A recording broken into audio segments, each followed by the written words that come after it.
so welcome everybody to this Masterclass, Breast Cancer Breakthrough, a Radical Approach to Healing. And we're very excited to be able to share this information with you. We know that there's a lot of changes that go on when you're diagnosed with breast cancer. So we want to be able to teach you how to get results with less pain, frustration, and overwhelm. That's the goal here, is to be able to give you some points on maybe just tweaking your healing journey, or perhaps all of this is new to you. But I know that, when I went through my healing journey, there was some pain, some frustration, and overwhelm at times. And I learned to figure things out and to create a system. So by the end of the webinar, you'll have a step-by-step roadmap for your healing journey. So this is actionable information. Hopefully you're taking notes.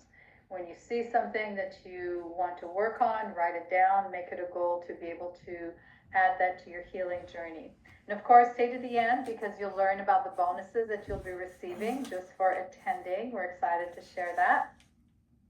So, Dr. Michael, welcome. I'm so excited to have you here. Go ahead and tell us a little bit about yourself and why you do what you do. Well, Dr. Veronique, thank you so much for having me, and I'm really excited to spend some time and share what I do. And cancer is a passion of mine. I'm a naturopathic doctor. I've been in clinical practice since 1987, so we're going on soon 40 years. That's a long time. I don't feel that old. Yeah. And we have a big center here in Meridian, Idaho, which is just outside of Boise.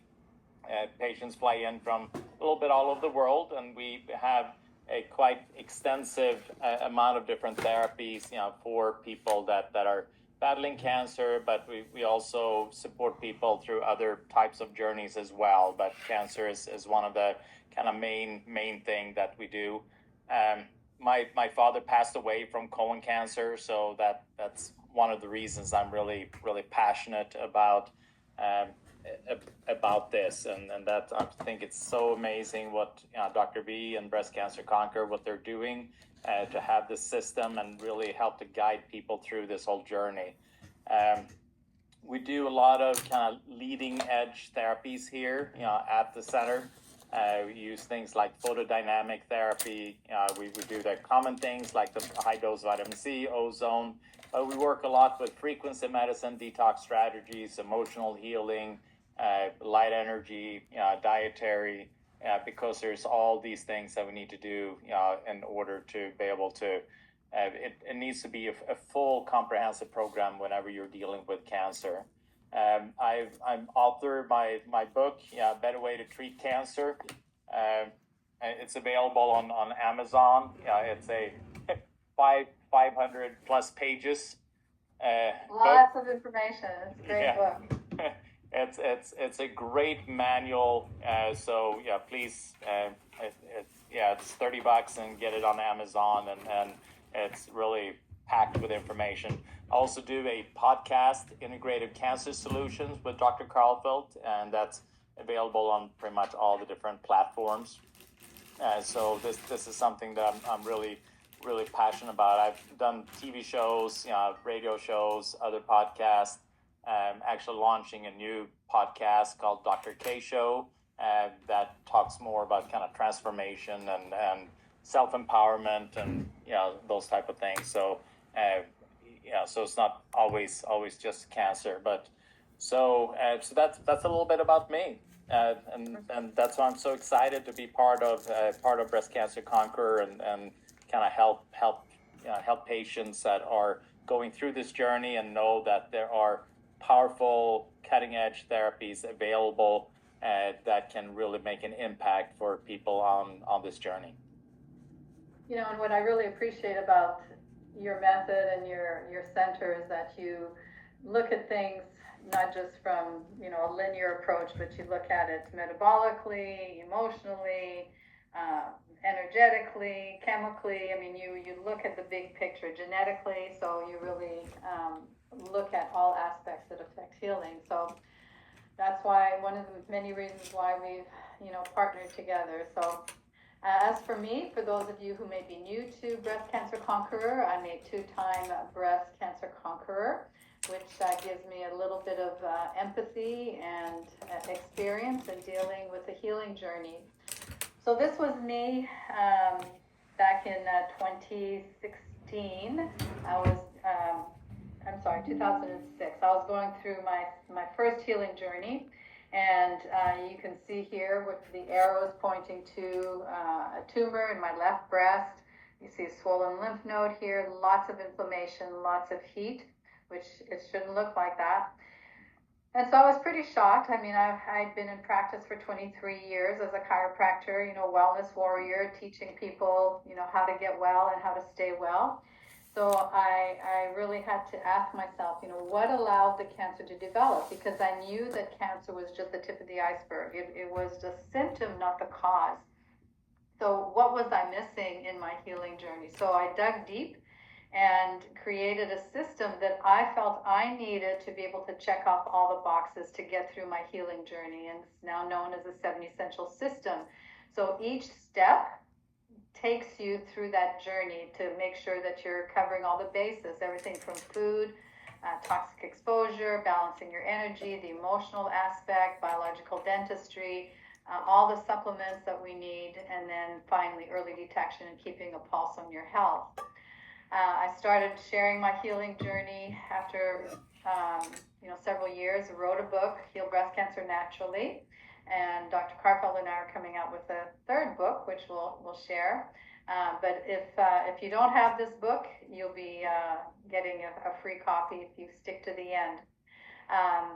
My team and I have had the privilege of supporting women in over 64 countries.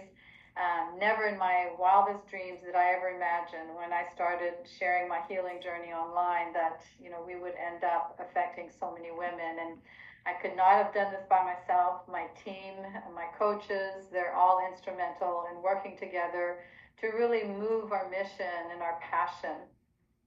But as it happens, history repeated itself for me.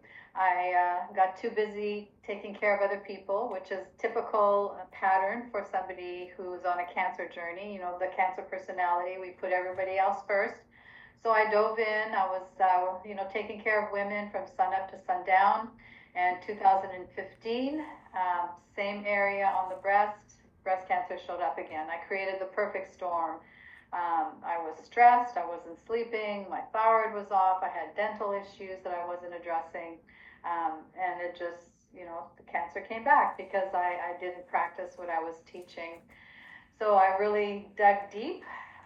For 3 years, it took me 3 years. I changed the way I lived my life. I stopped personal coaching. I trained coaches, and I really took time to do the work this time because I knew when you have a recurrence, things can be very resistive. So I really worked hard at my healing journey and really perfected the 7 Essential System.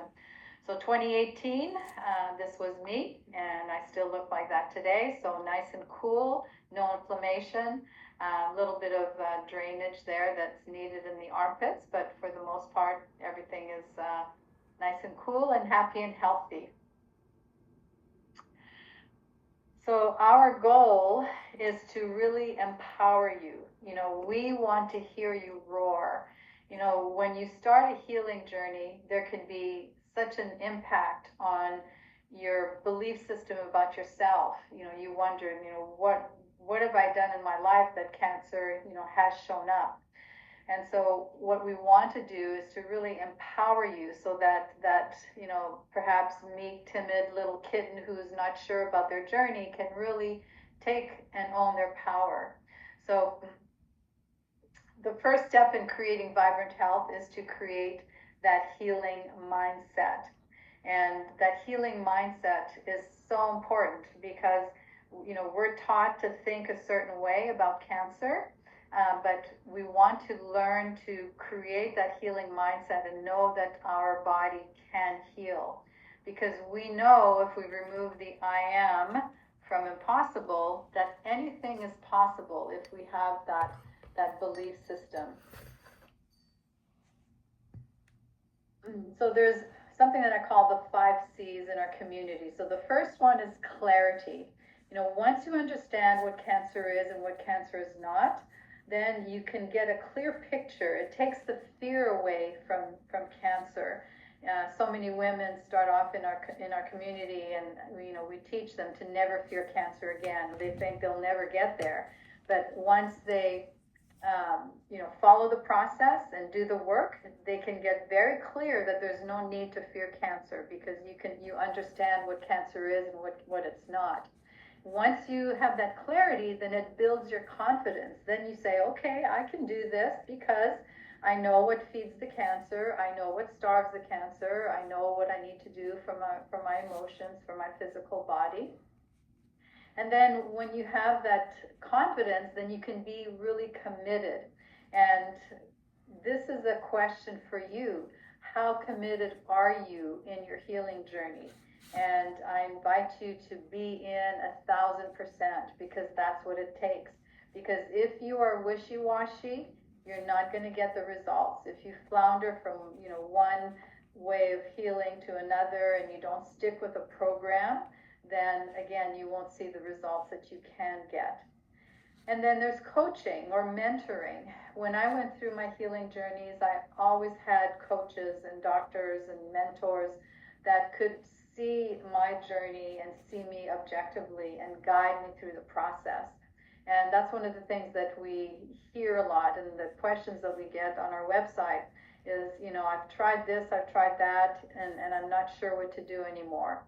And so coaching and mentoring is an important part of your healing journey. And then lastly, it's community. When you have community and you have other women that have been through the journey or are going through the journey, then you are stronger together, and that makes a huge, huge impact.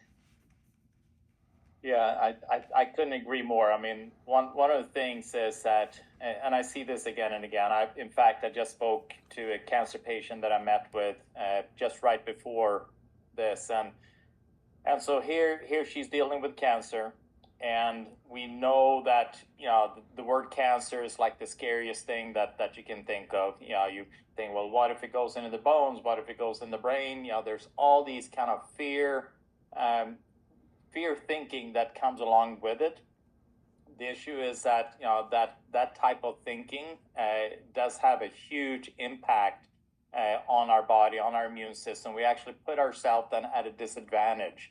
So we have to shift that thinking. So Dr. Thomas Lodi, a good friend of mine, and I'm sure a good friend of you as well, Dr. B. He coined it differently, so we can think of it differently. Instead of kind of hearing the word cancer, then use another word. How about Reknak? It's using the same word but in the opposite direction. And obviously, if we do it in the opposite direction, then that gives life, that gives love. So why not do it the opposite? So what are some of the things that I see a lot with patients is that they feel that it is something that's happening to them, and that it's some kind of invader that's coming and taking over your body. And it's hard not to think like that when you're seeing something that you just want to, let's just get it out. A lot of patients, can you just cut it out? Can you just, blow it up? Can you just, radiate it? Can you, do whatever you want, just kind of get rid of it. And they feel that becomes a solution. The issue is, as you're going to learn further on in this presentation, cancer is not just that little tumor. It is a whole body event that's taking place. And instead of being a victim, when something is happening to you, to shift that belief and recognizing that you are in power. And that becomes really, really important.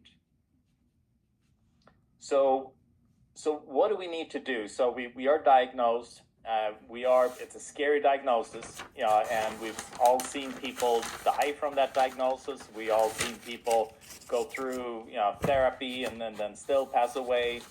So there's a lot of energy attached to that. So we are then coming to, when we are diagnosed, we are then coming to a powerful turning point where we can then choose, what direction we want to go, who do we want to be, and do we want to be empowered or do we want to feel weak in this process? So the diagnosis is actually a really powerful turning point that you as an individual should really take advantage of.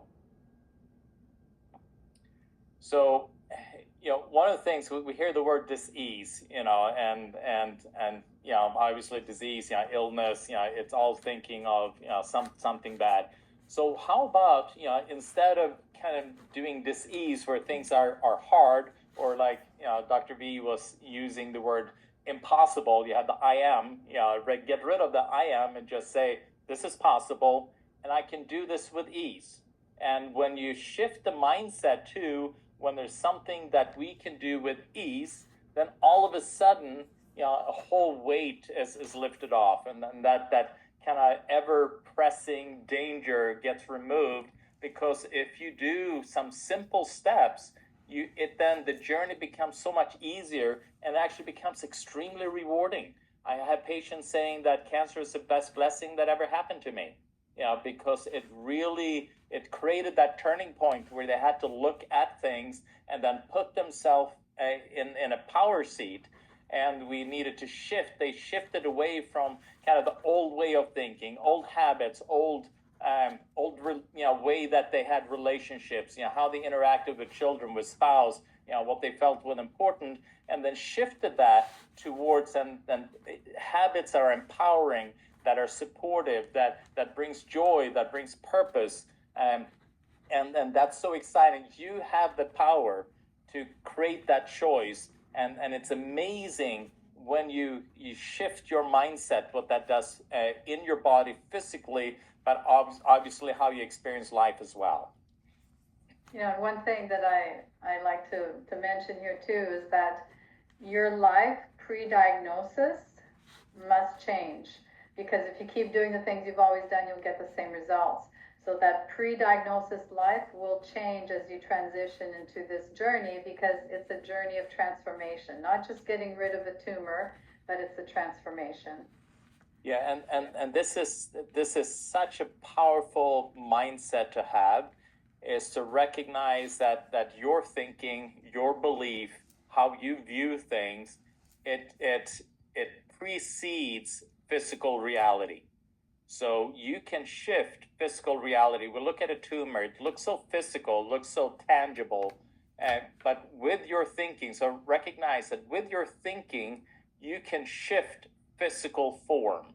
And so by continually then finding and analyzing, observing your own thinking patterns and belief system, you are then, by shifting that, you're then able to create a different form, a different physical reality, and a different outcome. So, and that, I mean, out of all the different, of all the different essentials, I should say, your emotions, your mindset, you can do all the powerful vitamins, you can do all the best diets, the best all of that. But if you don't shift your mindset, your belief systems, and how you view yourself, you view your world, and also view your relationships and your spiritual connection, if you don't shift that, then you are losing one of the most powerful tools and to be able to kind of shift where you're at right now.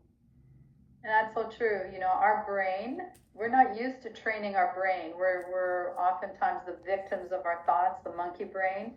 But when we learn to really train our brain to work for us instead of against us, it can really have an amazing impact on our healing.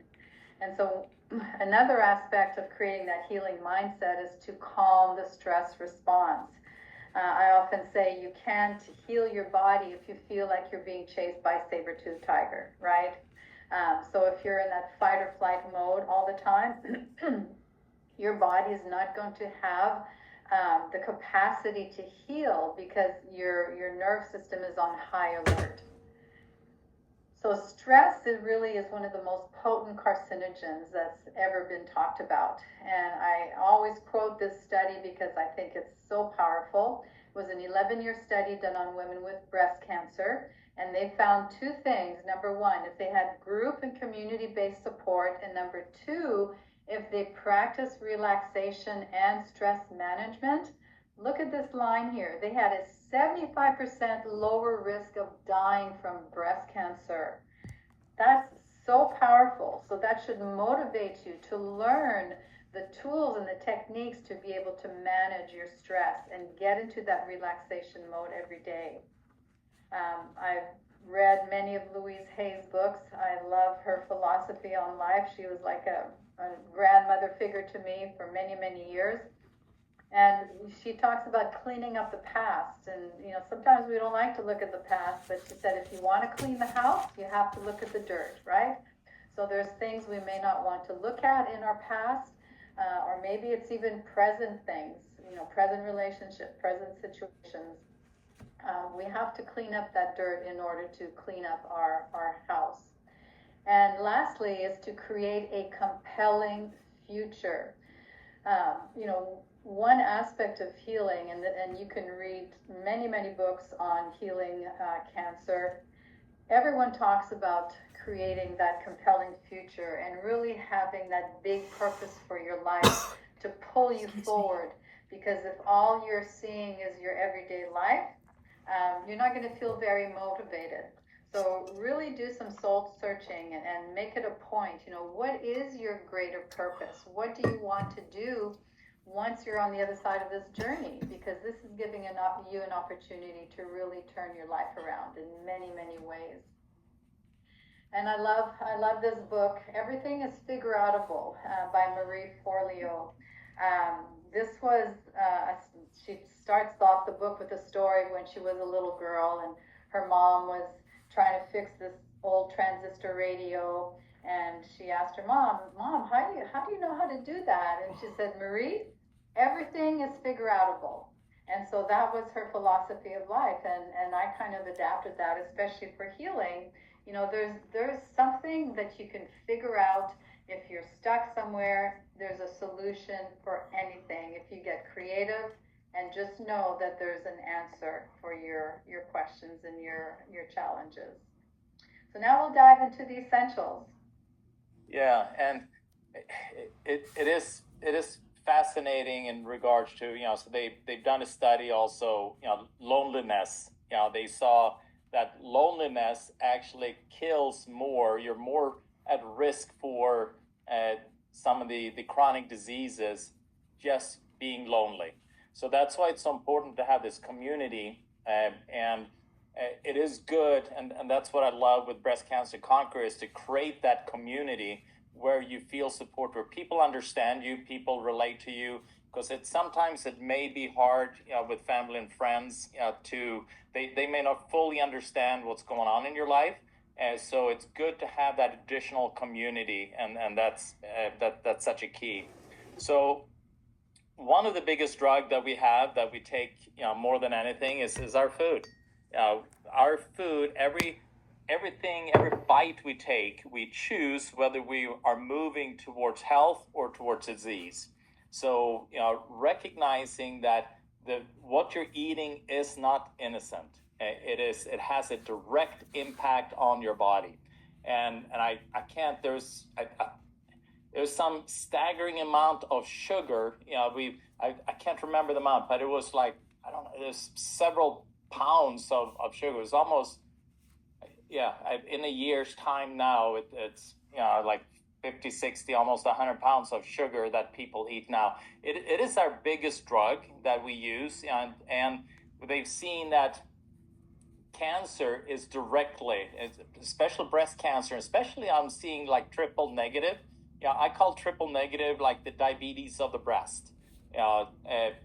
They've seen that sugar intake are associated with extremely high breast cancer risk. So, one of the things that we got to do is that we got to control what it is that's feeding the cancer, and then shift that to things that are then supporting health. And sugar is one of the biggest drugs that we have out there. So we have this issue. What happens when we eat a lot of sugar, or we eat food that we shouldn't? tissue then start to protect itself, from that excessive amount. And we have a little hormone, it's produced in the pancreas called insulin, and that's like the shuttle service for sugar to get into the cells. So if we have then a lot of it, then the cells are saying, hey, I can't handle all of this. So then it becomes insulin resistant. And in that state, where actually the tissues start to starve for energy, because the cells are then resistant because of excessive sugar, but then then within themselves, the metabolism or ability to produce energy is then reduced. And what that does is that it actually increases the inflammation of the tissue, because here you have it's kind of like you not being able to eat for a long period of time, or you're eating garbage food for a long period of time, and you're not able to have the energy to clean out the junk in your house. You don't have the energy to do any repair, so things are falling apart, and that just promotes then disease. And the same thing in the tissue is that the insulin resistance, it increases that inflammation, and it also increases something that's called IGF-1. And IGF-1 is notorious to speed up cell proliferation and drive the growth of cancer. And also it then promotes something's called reactive oxygen species, and these are it's kind of like rust in a way. We look at iron, it's outside, and it oxidizes and it becomes rusty, and so it's not a very good healthy quality iron.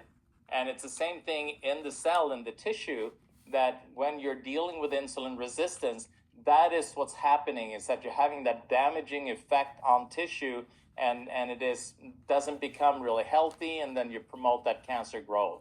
So, and this, people always get baffled by this when you look at sugar.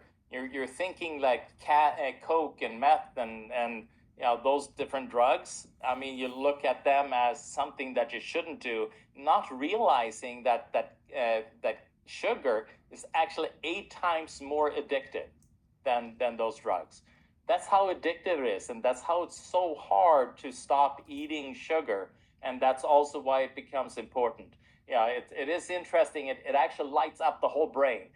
Meth and Coke and those kind of things, they just light up certain areas, but sugar just makes the whole brain just happy and light up. And so the body wants to do everything it can to get that high. So knowing that, it is interesting with the medical profession, the oncologists. They really, you ask them, so what should I eat? What should I'm having this cancer. Does nutrition have anything to do with it? And say, no, it's just bad luck. It's just genes. Food doesn't have anything to do with it. And they say that with the experience of maybe, if they're lucky, having 4 hours of nutrition in their school. That's where they come from. So they are the wrong people to ask about nutrition.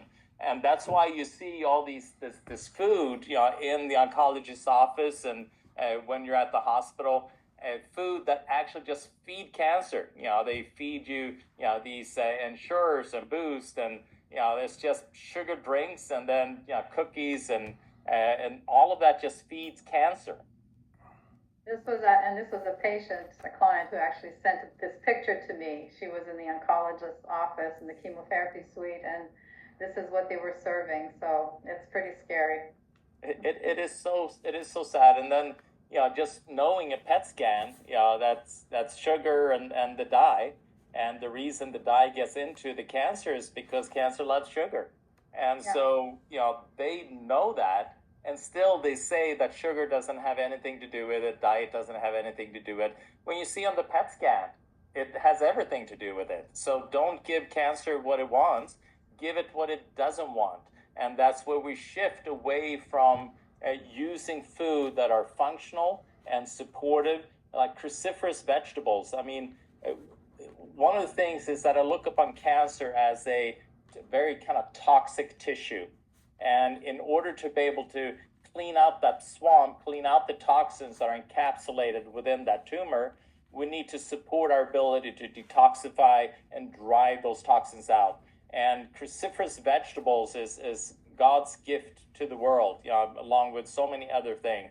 it really, within that food, as we're eating it, every bite, we're supporting your ability to clear out chemicals and toxins that are driving a cancer process. So you get the power to be able to do that. So cruciferous vegetables is a really powerful tool. And then flaxseed, it's amazing what it does, and it's not an either or. So if an individual's choosing to do like tamoxifen or chemo or radiation or things like that, doesn't mean that you should not do some of these tools. These tools are powerful alongside with, if that is what you choose to do. Because what we're wanting to do is that we want to optimize, if you do any kind of traditional oncology care, we want to optimize it and we want to support the body during that journey. And so as you can see, flax seeds, it increases the effectiveness of tamoxifen. So we're helping the oncologists and to do their job with the therapies, with the food that we're bringing. And it also helps to clear out. So we know that the xenoestrogens, and we're going to talk about them a little bit more, it helps to detoxify that alongside with the cruciferous vegetables. And it actually supports, we're seeing that it supports the killing of cancer cells. I remember one of my podcasts that I did, it was a gal that, she developed a breast tumor, and all she did was that she loaded up on flaxseed. I think she ate like 6 tablespoons of flax seeds every day. Wow. And the cancer was gone in the summer. So it doesn't mean that happens with everyone, but it is just showing how powerful food is, when you use it. So as you see here, it reduces inflammation. And there's no cancer out there without inflammation. Inflammation is always a driver. So we got to control inflammation. We know flaxseed does that beautifully. And like you said, like I mentioned the last slide, increases the effectiveness of different therapies like tamoxifen, and also mitigate a lot of the risks and the adverse effect from the chemo, which and radiation and other pharmaceuticals, which are many. And it also helps them to modulate the hormonal levels, to clear out the bad hormones and support also so that you don't have that excessive stimulation of strong estrogen. So we've seen that these different phytoestrogens, that we see in flaxseed, and we'll talk a little bit about soy later on, it actually locks into these different hormone receptors. And instead of having the strong stimulation of like a xenoestrogen of a chemical, or even some of the stronger hormones that we have ourselves, it weakens that signal to slow down the proliferation. So it is fantastic. It does so many different things. And and also one of the things, with the Justin B on the prior slide, in addition to, it's a ligand that exists, within the flaxseed. In addition to all these benefits for detoxification and trigger apoptosis and prevent metastases and these kind of things, it is an antifungal, antiparasitical, antiviral, so it kills pathogens that also drive cancer processes. So it has a multifactorial use in when you're battling cancer. So it's fascinating what food can do. And one of the studies that I like to quote is a study from the University of Toronto, where it just took 5 teaspoons of ground flaxseed every day. They did a 30-day study on women who had tumors, and they measured the tumors, before and after they were having surgery, and they saw a reduction in size and tumor markers from 30 to 75% just from a muffin that had 5 teaspoons of ground flaxseed in it. So powerful little tool to add to your toolbox. And these berries, I love berries. I mean, they're so loaded with anti-cancerous substances and powerful antioxidants. And we talked about reactive oxygen species in a prior slide, how that can then drive cancer process. We talked about inflammation, how that can drive processes. So these are loaded with nutrients that calm that fire down, that inflammatory fire, and also helps to neutralize a lot of these reactive oxygen species, so that the tissue in itself can stay healthy, and so that we don't have that cancer promoting aspect going on. And one of the things, a good friend of mine, Dr. Don Schuber, yeah, he actually worked for Monsanto, and he was one of the kind of engineers and scientists that actually drove GMO forward, and then he realized what it was and what it was doing. I mean, he calls this as the experiment. It's the great experiment on the whole world. Because we have no idea what the total implications are with GMO, genetically modified organisms.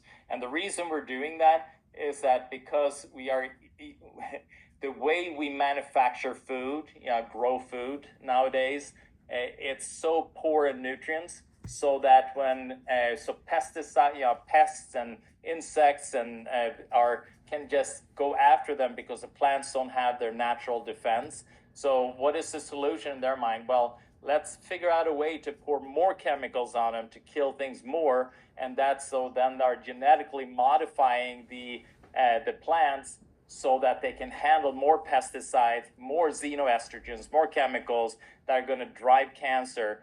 And in addition to the glyphosates, what it does is that it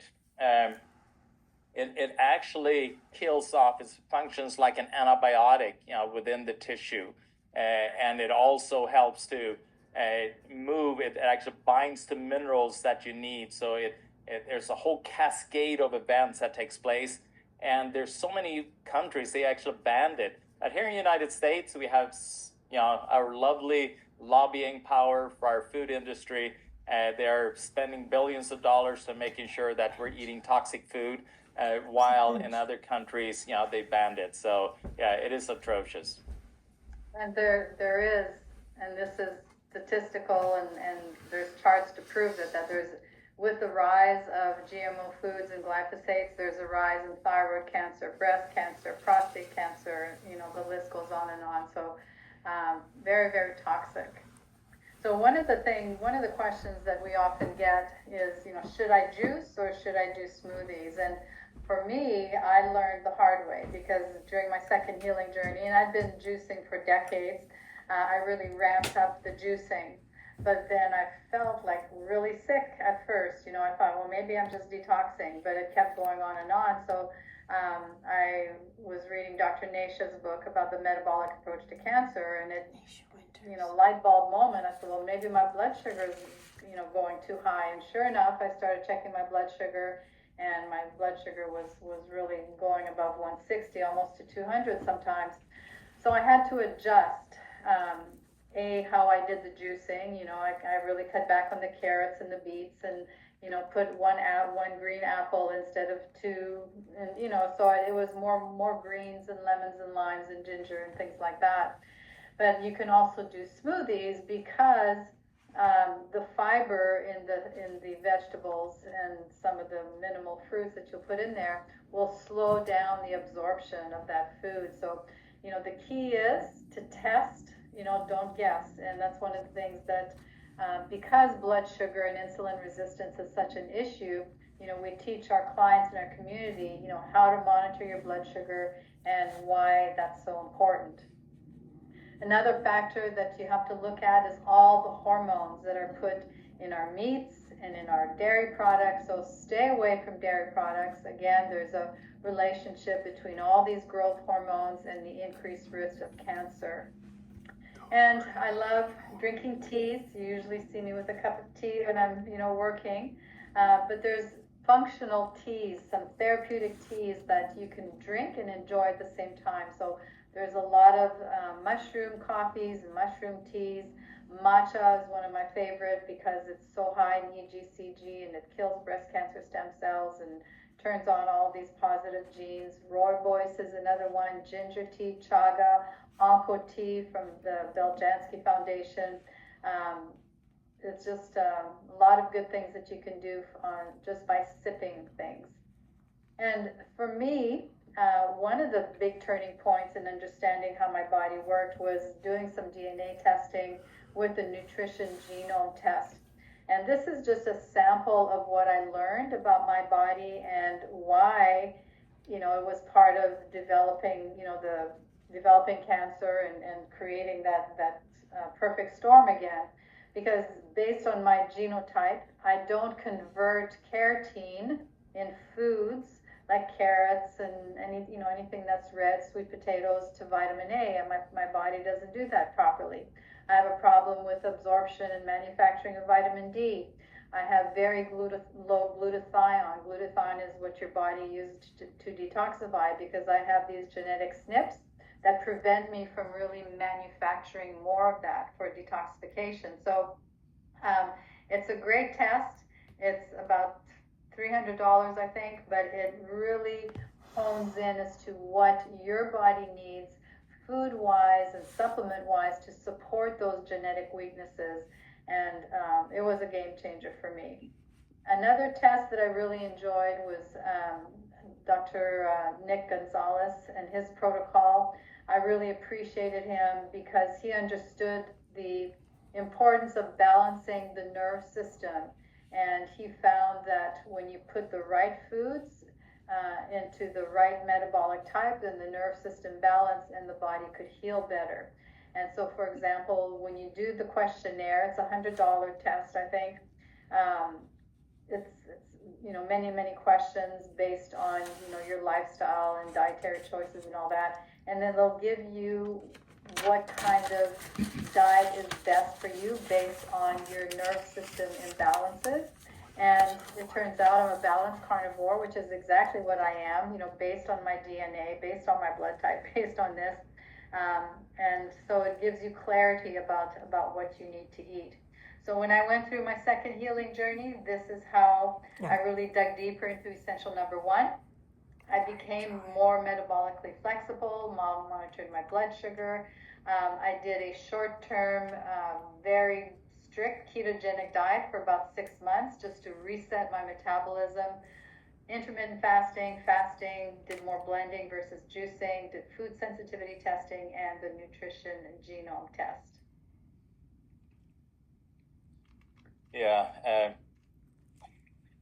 Being metabolic, and that's the thing. It's so important for people to understand that each person is different. You can't just have a cookie cutter approach for everyone. That's why it's so important to see which diet that fits for an individual, see genetically what is appropriate.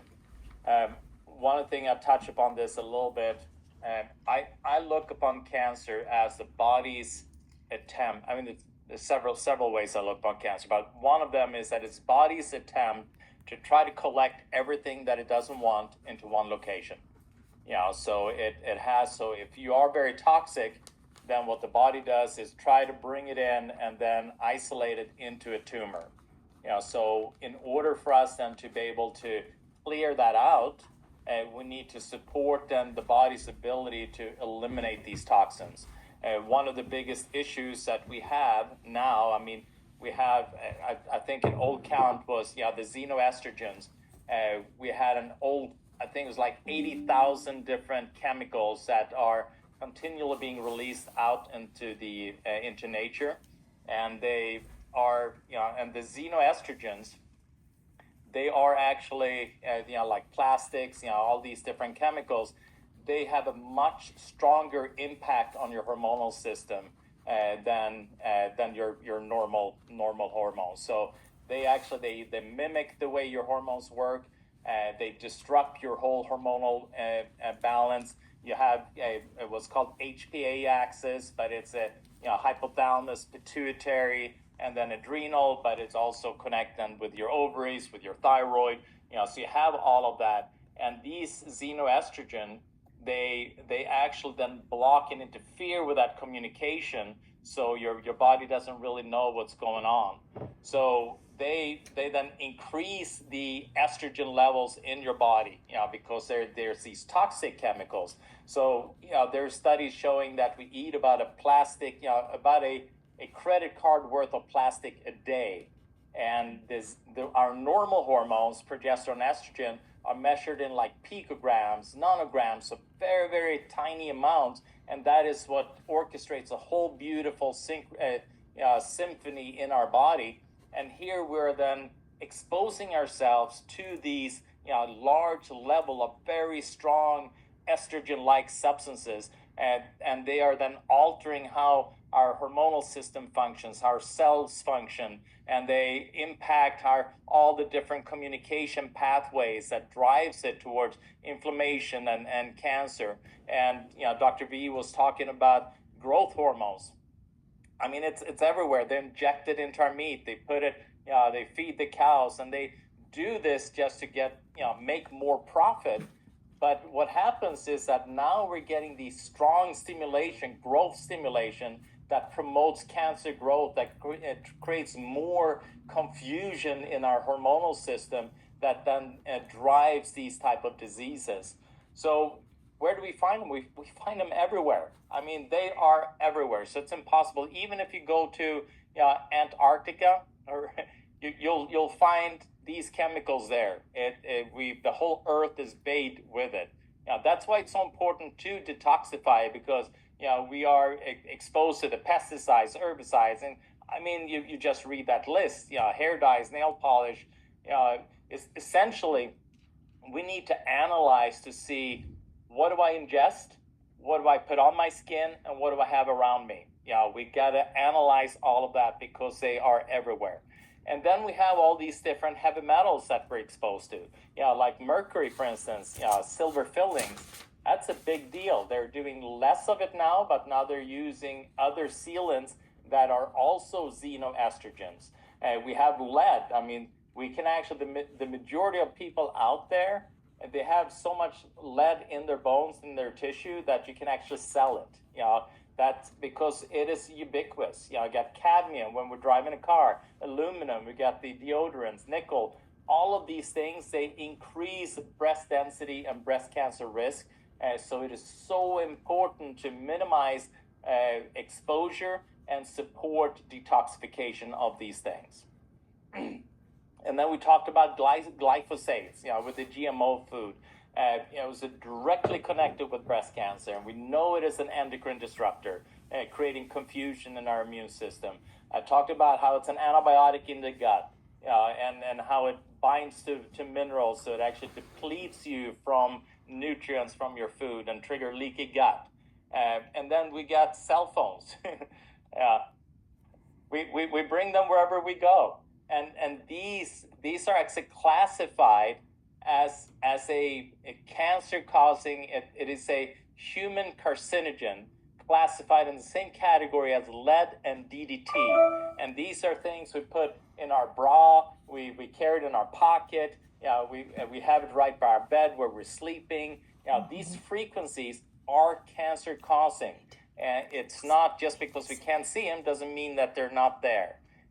We also know that as we're sleeping, when we're exposed to things like EMF, so it's so important then to have a healthy sleep environment, without Wi-Fi, without a bunch of things plugged in, without your TV kind of staring, glaring at you, and all of these things plugged in, because it does interfere with the production of melatonin, especially while you're sleeping.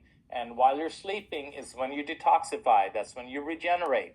And melatonin actually helps it is the hormone in the brain to detoxify the brain. And we know that melatonin, in regards to breast cancer, more and more studies are coming out that high dose of melatonin is extremely protective against breast cancer.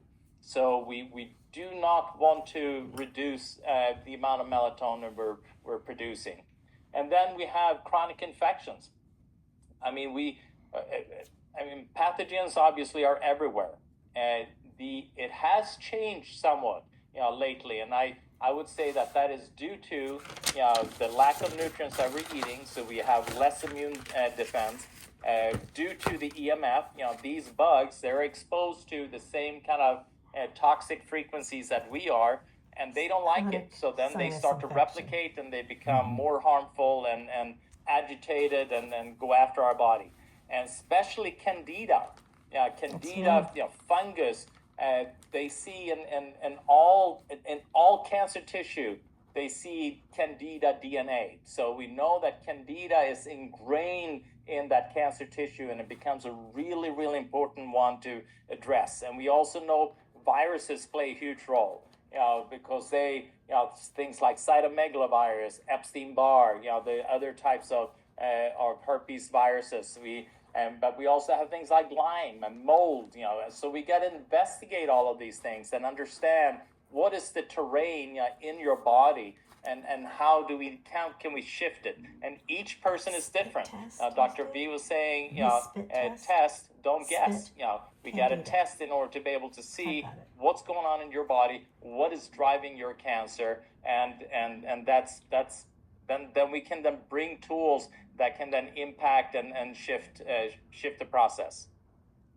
And I'm sure it's been your experience too, and this is, in all the literature, that people with cancer always have a secondary infection or tertiary, because it's in the background, but it's really compromising your immune system, which allows, opportunity for cancer to grow. So there's a lot of more that we could talk about on each of these essentials, and we're just kind of hitting the highlights. And obviously we know what's causing toxicity, but we also know we have to detoxify our body on a regular basis. And just some of the highlights that I did during my second healing journey, I ramped up my coffee enemas. I was doing them every day.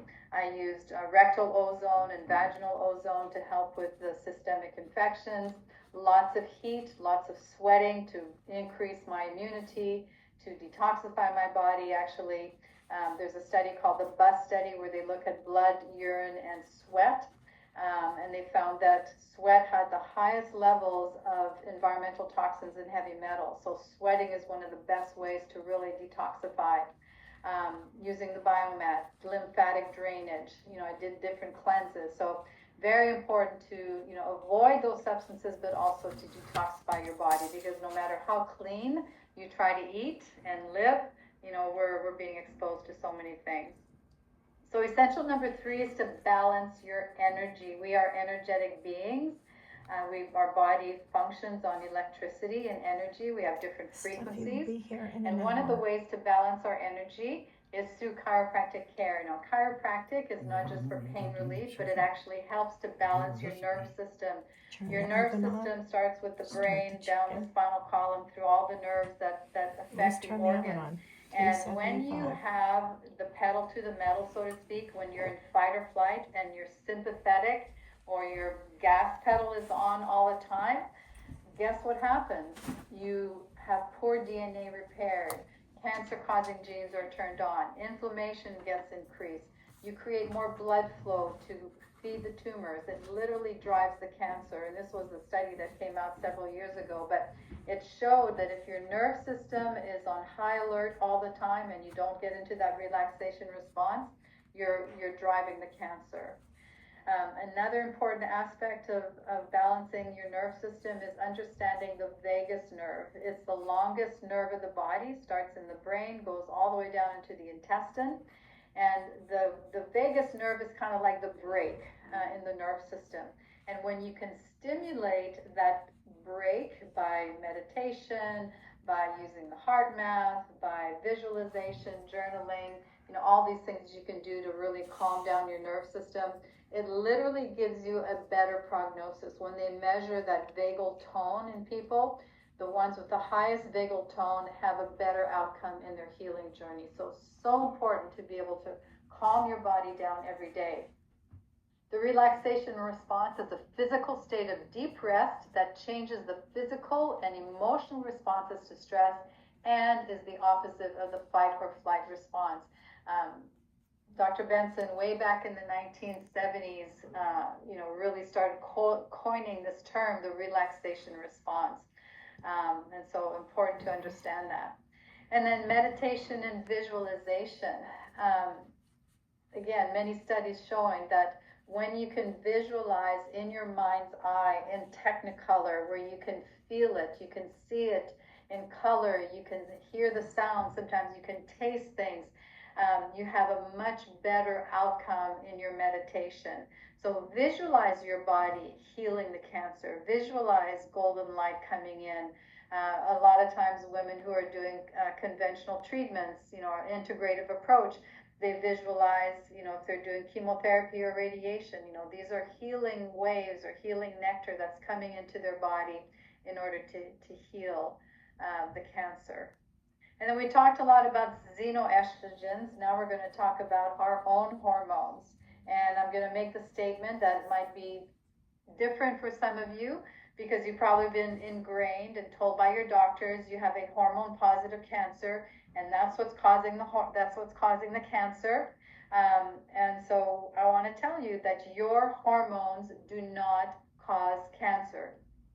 We need our hormones for our urinary tract, our cardiovascular system, our bones, our skin, our hair, all of those things, our brain. And when we shut down our hormones, that's why women get so many side effects from the anti-hormone drugs. And I'm not saying never to take them. Sometimes you may need some temporarily to put the fire out, to slow things down.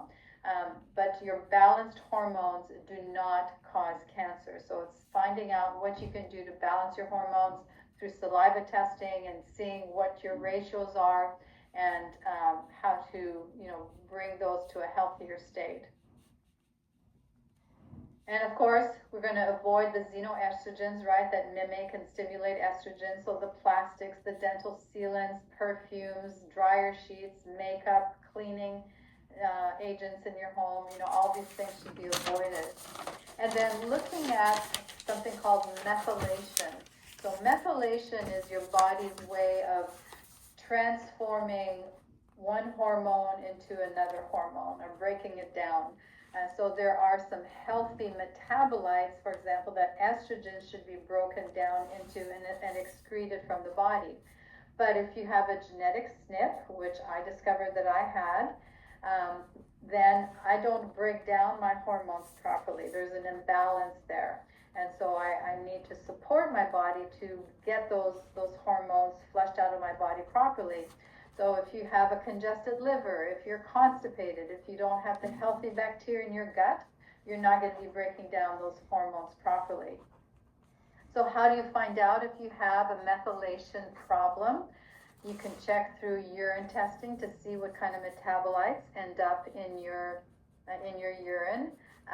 You can do DNA testing. Self-decode is another one that I've used, but the nutrition genome test will tell you if you have a methylation issue, and you can also do blood test. Another aspect of balancing our energy is to balance our thyroid.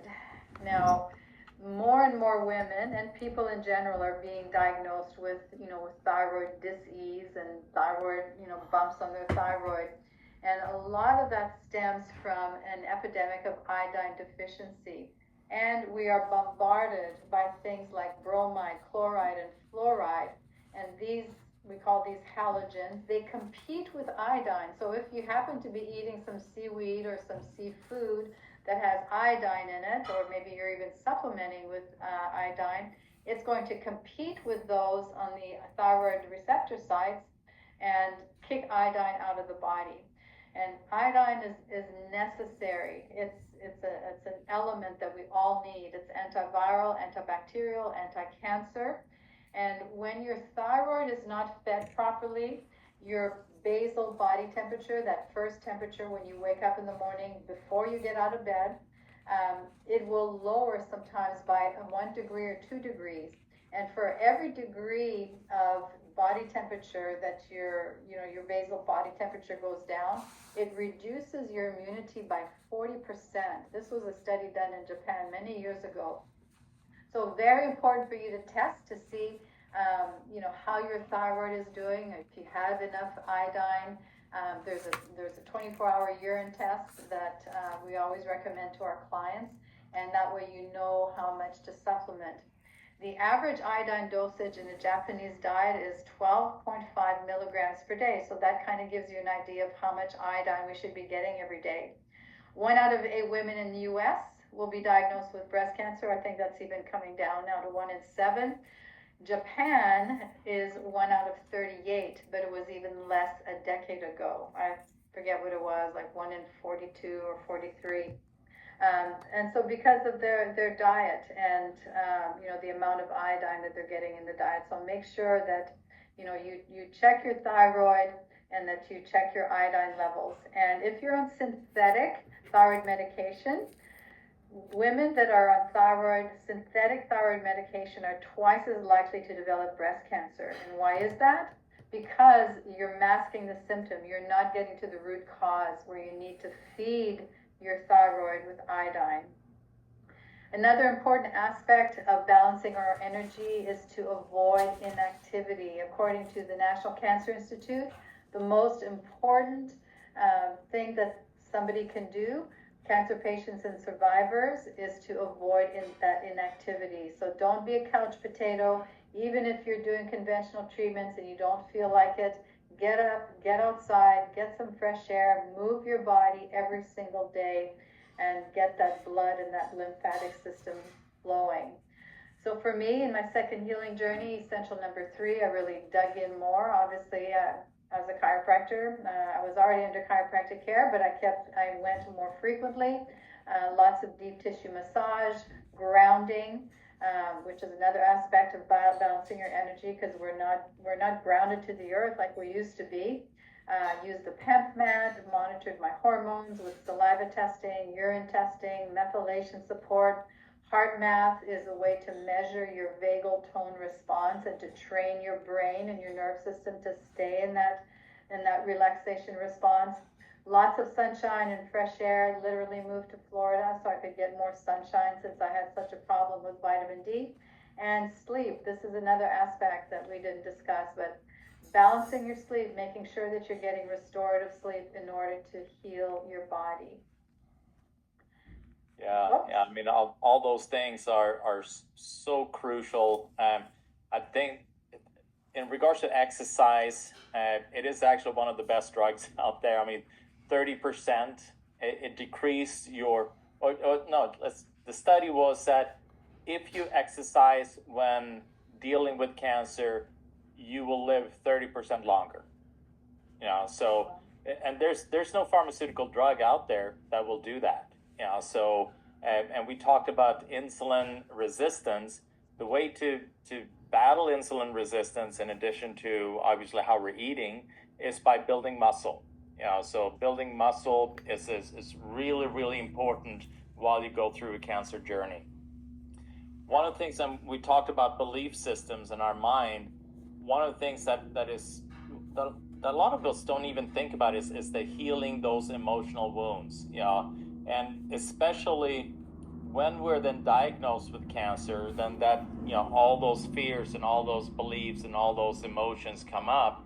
But there's always, when I ask cancer patients for their first visit, and I say, so what caused your cancer? Why do you think you have cancer? And frequently it is due to, they say stress, or that this happened in my life, or this trauma, or this. So we know that these emotions, these traumas, they are stored in the body, and we got to face those emotions. Just like we're talking about toxins, physical toxins, we're dealing then with trauma toxins that if we are not able to process them, we are then storing them. And a lot of times traumas, when they happen, they become too much. So what we do is that, I don't have the energy to deal with it right now. Let me just put it aside. And the issue is that, they don't disappear. They're just staying there. And after a while, we try to forget about them because it's unpleasant. We don't want to deal with it.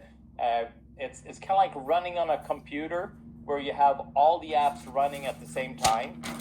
You're going to be able to do very little. Everything's going to work very slow, and we're going to be, our whole system is going to be very dysfunctional because you have all these apps that are continually sucking energy out of you. And that's what happens when we're stuffing the emotions, we're swallowing, or if we have somebody do something to you and we're just swallowing it instead of just clearing the air and healing, getting rid of that, not holding on to that junk. So, stopping the stuffing and stopping the swallowing of the emotions and dealing with trauma and start looking for trauma to assess that becomes really, really important, because otherwise we're just stuck in the same pattern the whole time. If we don't shift and clear out these these emotions, these traumas that drove cancer, then we're going to be stuck in the same process. We're going to have the same thoughts. We're going to make the same choices. And out of those choices, we're going to do the same actions, same experience, same feelings, same outcome. We want to change what caused the cancer from the beginning. And like I mentioned, cancer, my cancer patient, a lot of them say that cancer is the best blessing we've ever had, because it was a wake-up call that they couldn't ignore. And it truly is your body's way of communicating, saying that something is wrong. We need to do something different. So it is your body's message of love, saying that, I want you to do something different, because right now, in the direction you're going, you're not feeling the joy you need to feel. You don't feeling the purpose. And so that's why it's such a message of love. So the question becomes then, what do I deserve? What do you deserve? Do you deserve to heal? Do you deserve to be healthy? Do you deserve to be happy? Do you deserve that? And a lot of people, they feel that, no, I don't really feel that I deserve that. Other people do, but I don't feel that I deserve that. And it's important that you take that stance. I deserve health. I deserve joy. And to make that decision for yourself. So, like we talked about there's a term called neuroplasticity, and that is actually how we can then change the brain function, how the signaling from the brain, and what they've seen is that in addition to the neuroplasticity, we have the term called psychoneuroimmunology, meaning that your mind, how you think, your belief system will trigger release of specific neurochemicals, and these neurochemicals they've seen on your white blood cells, your immune system. They have receptors for these neurochemicals, so they land into these receptors and trigger the activity of the immune system. So let's say you feel hopeless. So now you're producing neurotransmitters that are hopeless neurotransmitters. And so these neurotransmitters, they land into your immune system receptors, and then all of a sudden your immune system feels hopeless. So what's a hopeless immune system going to do? Well, it's not going to do a lot. It's going to be like the Eeyore. Nothing matters anyway. So your belief is one of the most powerful medicine in order to be able to orchestrate the events to optimize your immune system function and to heal tissue, detoxify, and the list goes on and on and on. And we could spend 2 hours just on one aspect of each of these essentials, but we're just, again, hitting the highlights. So what I did, what you see me doing here, is something called eVox. Basically, you speak a statement into the microphone, and it measures the stress in your voice, and then it inputs with that cradle. It inputs the different frequencies as you listen to this very relaxing classical music. And it really helps you to shift your beliefs, your subconscious belief system. It's very subtle, but very powerful. Did a lot of work with eVox. I still do it on occasion. Brain Tap is great because it deals with frequencies and creating, better patterns in your brain. I did a lot of EFT. I had coaches to help me manage the stress and the healing. Journaling, heart math, meditation. I did all those things, and really I took the time to do that. You have to cut time out of your day to be able to really deal with the emotional aspect, because sometimes we get so busy with the things to do, like the enemas and the juicing and the supplements and the therapies and the doctor's visits. We don't take time to do this, and this is actually the most important aspect, because all those other things are great, but until you balance your nervous system and get into that relaxation response, you're not going to heal as well. Essential number 5 is to embrace biological dentistry. Now, why is that so important? Is because there's a connection between our mouth and the rest of the body. And if you still have silver fillings in your mouth, know that they are 50% mercury. Mercury is a metalloestrogen, mimics and stimulates estrogen. And every time you eat or drink, you're releasing methylmercury into your body and into your brain. So make sure you work with a biological dentist to replace those in a safe way. Again, metalloestrogens can increase the growth of breast cancer. When they analyze the tumors, they find that there's plenty of heavy metals that accumulate in those tumors, and you can test your body. You can do it through blood, hair, and urine to test to see what kind of heavy metals you may be harboring in your body and to detoxify them. Root canals is very problematic. Your typical traditional dentist wants to save the tooth, which is a good idea. But when they start filling it with all kinds of toxic substances, and no matter how clean they try to, clean those pockets, there's always a pocket of very toxic bacteria that then spreads throughout your body and into your lymphatic and blood system and affects your immunity.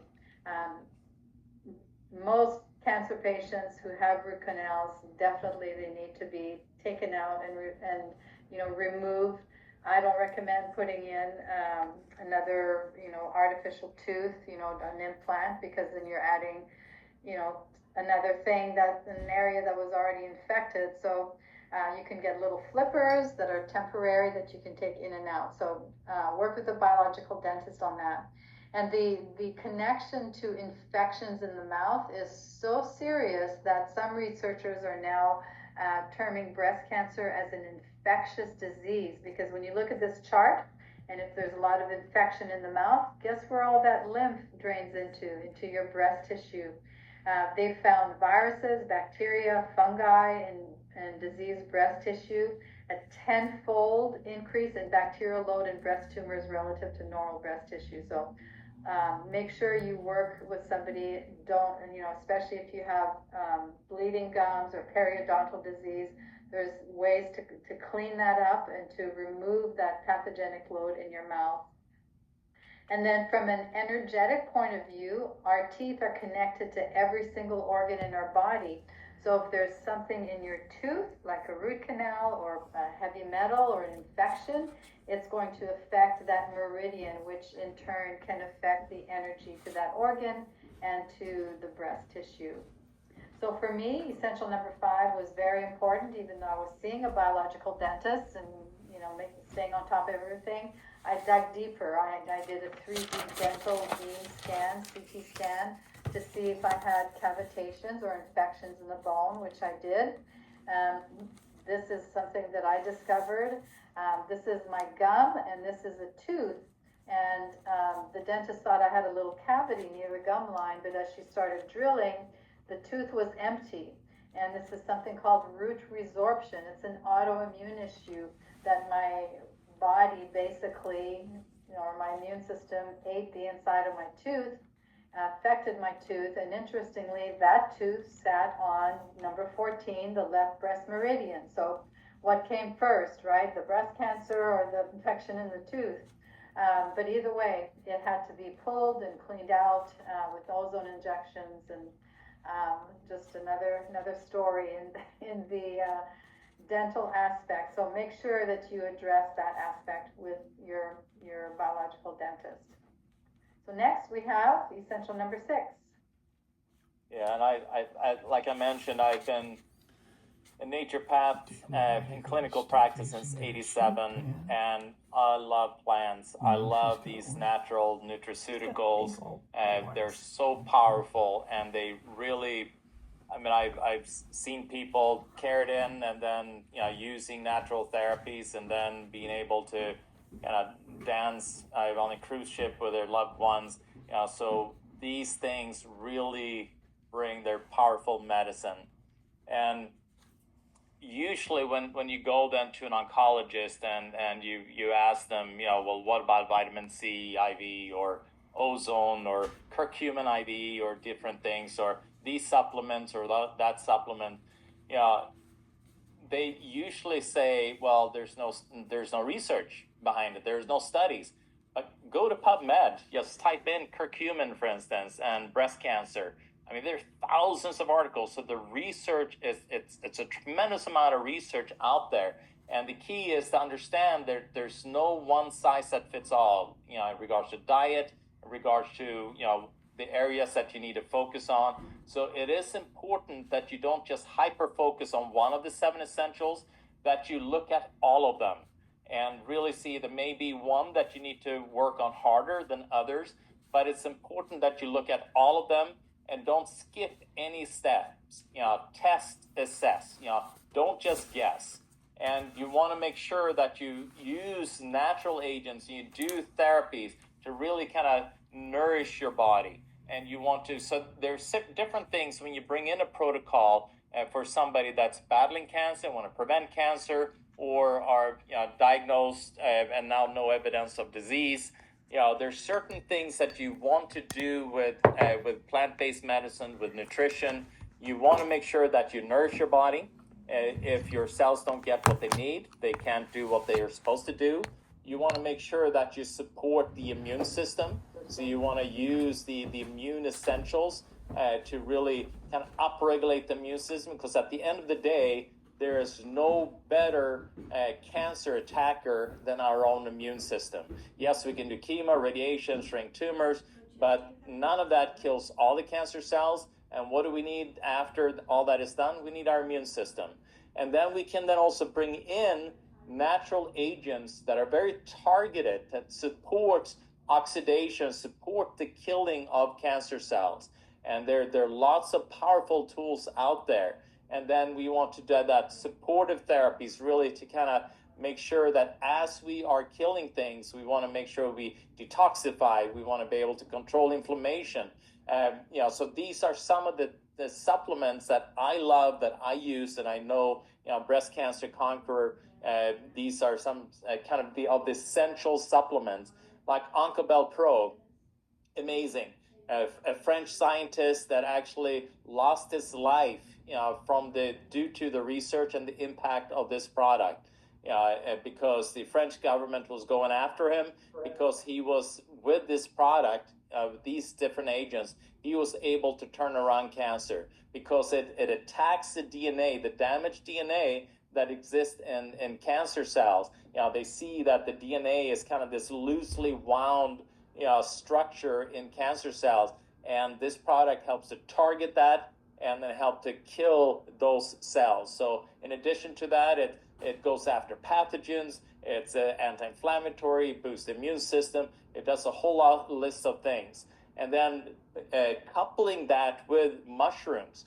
Mushrooms is Chinese medicine. They like reishi, for instance, or chaga. I mean, these are mushrooms that has been used for thousands of years to boost your immune system. And recent research has shown the anti-cancerous properties. How it goes after pathogens, how it upregulates the natural killer cells, which are the ones that go to kill cancer cells and pathogens.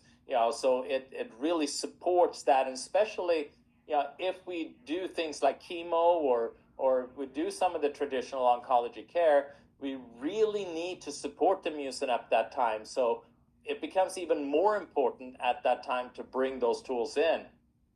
High dose melatonin. I mentioned I love this. I mean, I have the majority of my cancer patients on high dose melatonin. There are just a few cancers that you don't want to do that, like lymphoma.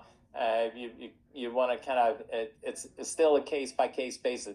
But if you look at all the impact, melatonin is not just about sleeping. Melatonin, if you look at the list of what it does for your immune system and how it protects you while battling cancer, I mean, these are, just two full pages of just, one sentence of now what it does and regulates your immune system.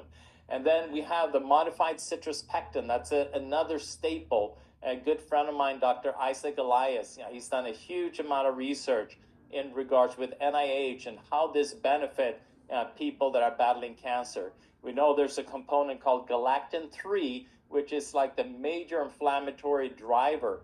And it's you have other inflammatory drivers like mTOR, VEGF,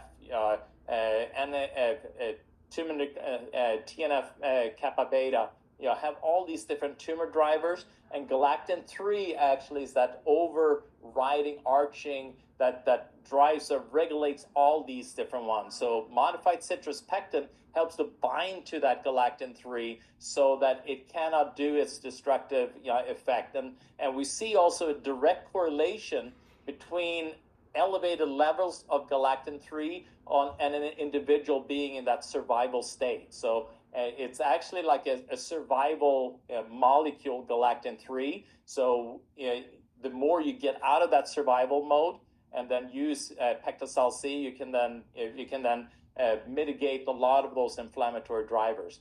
And then vitamin C. Vitamin C is it's amazing what it does. I mean, in fact, I just chatted with Dr. Tom Levy, and he was the one that wrote the book, Curing the Incurables, showing the impact of vitamin C and what it does. I mean, it's a powerful antioxidant. And the way you want to get it delivered, so we can do regular vitamin C, but what's even better is to do it in a liposomal form. And the beauty with that is that it then helps them penetrate the cell walls much better, so that we can get it to the cells where we need it to calm down those reactive oxygen species and to reduce that inflammation. And then we have ivermectin. I know there are some people that were asking about ivermectin. More and more research is coming out how ivermectin controls a lot of the different drivers that drives cancer. So it's not just a antiparasitical. It has about 50 different functions, antibacterial, antiviral, antiparasitical, and then, as I said, an anti-cancer agent as well. So, and it actually goes after cancer stem cells. There's no, chemo, radiation, surgery, all of that upregulates cancer stem cells. So we need to bring these type of tools on board, and ivermectin is a powerful, powerful tool. Mistletoe. In some countries, this is standard of care when an individual is dealing with getting chemo, because one of the things obviously chemo does is that it suppresses immune system activity. And as I mentioned, when you're done and you have no immune system, then what happens? Well, then cancer can just come right back again. So mistletoe, what it does to modulate the immune system, and this is probably one of the most researched natural agent out there in regards to cancers. 2,600 published papers, and they see it boosts survival rates, reduces tumor growth, alleviates side effects, and also increases natural killer cell activity, modulates immune system. The list goes on and on what it does. Poly-MVA is another standard here at my center. We do it intravenously, orally. It is so. What we see with cancer is that it is a dysfunctional metabolism within the cell, and so it actually bypasses how we normally produce energy in order to become immortal. So what we want to do is that we want to push that cell, we want to push tissue towards a normal metabolic activity, and poly-MVA is amazing at that. It's that combined with like Oncobell, some of these other tools, it really becomes a robust protocol to address cancer. And with that, whenever you bring energy into the system, you detoxify better, you heal better, tissue just does better. Vitamin D, they've seen. Actually, what I tell my cancer patients that I almost want vitamin D at a toxic level. I usually like it slightly above 100, and when regular medical doctors see something slightly above 100, then their head starts spinning, their eyes start rolling, and they think you're going to die of liver failure immediately. Studies shown that there's really no level of too much vitamin D, and we know that persons that get a high amount of vitamin D, they live longer. It inhibits breast cancer cells, suppresses metastases, and there are over 500 studies showing the benefit of it. So it is incredible. And then we have Halen 951. So Halen 951, we have a little bit of a love-hate relationship. Love is the amazing effect that it does, hate is the taste. I can't handle the taste. And it was funny. I gave it to my wife, and she said, "Oh, this is not too bad. This is good." And I've had the You same. learn to love it. You love it. You do. You learn to love it. Yeah, it's incredible. I mean, what it does, this kind of fermented soy isoflavonoids, it is incredible to reduce the levels of these aggressive estrogens. So if you want to take hormone blockers, I mean, this is it right here. This is an amazing hormone blocker, and it helps to block all these different xenoestrogens and nasty estrogens that we're concerned about. Support apoptosis, and it increases P53. So P53 is like the guardian of your gene, and so when we deal with cancer, our concern is obviously it's a genetic alterations that takes place that supports the cancer behavior within the cell. So if we can support P53 so that it functions in a normal way, those changes do not take place. It controls that. And if that cell becomes too dysfunctional, the P53 will support the apoptosis of that cell.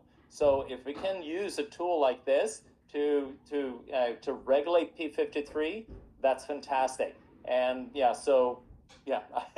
it's so many cool things out there, so many powerful tools, and you have them. You don't always need to do nasty chemicals and things. Nature provides so many incredible things. Totally, and everything that you saw, I pretty much did during my healing journey, and I still take Halen. I kind of cycle it 1 month on, 1 month off. I just do a couple of ounces just because it's so great for the gut and helps to balance the hormones. So what I did in my second healing journey with essential number 6 is I used specific testing, which I'll talk about shortly, to see which substances were best suited against the cancer cells that I had in my body. I did lots of high-dose vitamin C, poly-MVA IV, lots of enzymes, and of course all kinds of targeted supplements, including Oncobel Pro. So last but not least is essential number 7, and it's adopting very early detection and keeping a pulse on your health. Now, when you think about early detection, what do we think about? The pink month, right? It's breast cancer awareness. Well, we've changed it to breast health awareness month, because really, what does beer and chicken wings and fried chicken and all the toxic perfumes that are now pink have to do with healing and real prevention? So let's focus on breast health instead of breast cancer. And we could, again, spend so much time on the different kinds of screenings, but just basic highlights. 25-year Canadian study on 90,000 women showed that mammography did not reduce breast cancer mortality rate, not even by 1%. So if you choose to have a mammogram, make sure you back it up with other screening tools. Don't rely just on one tool. Something that you can use as an option is thermography.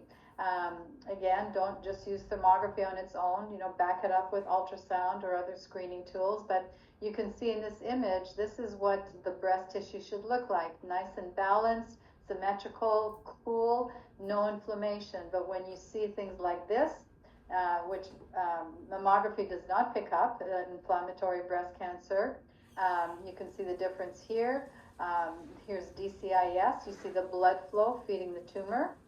And then men don't do mammograms or breast exams, but they can find all kinds of serious problems in breast cancer in men. Over 400 men a year die of breast cancer. And then ultrasound. Ultrasound's a great tool. It gives you a physical image. If you have a solid tumor, it may be cancer. If it's fluid-filled, it may be benign. But there's technician error. It's often used to complement mammography, which is great. Make sure that you insist on having an ultrasound if you have a mammogram. And then there's MRIs. Some doctors insist on gadolinium, but I've been told by doctors and radiologists that they don't really need the gadolinium, but it's just protocol. Gadolinium is very toxic, so if you can, try to get the MRI without the gadolinium. And there's a new screening tool that came out. Dr. Jen Simmons, we did a whole webinar and series summit last year. This is called the QT imaging. And basically, it uses sound waves to give you a real 3D image. It's painless. It's very, very accurate. They're starting to develop more and more centers around the U.S. So I haven't had one done. I'm looking forward to finding one near me, so I can get that done.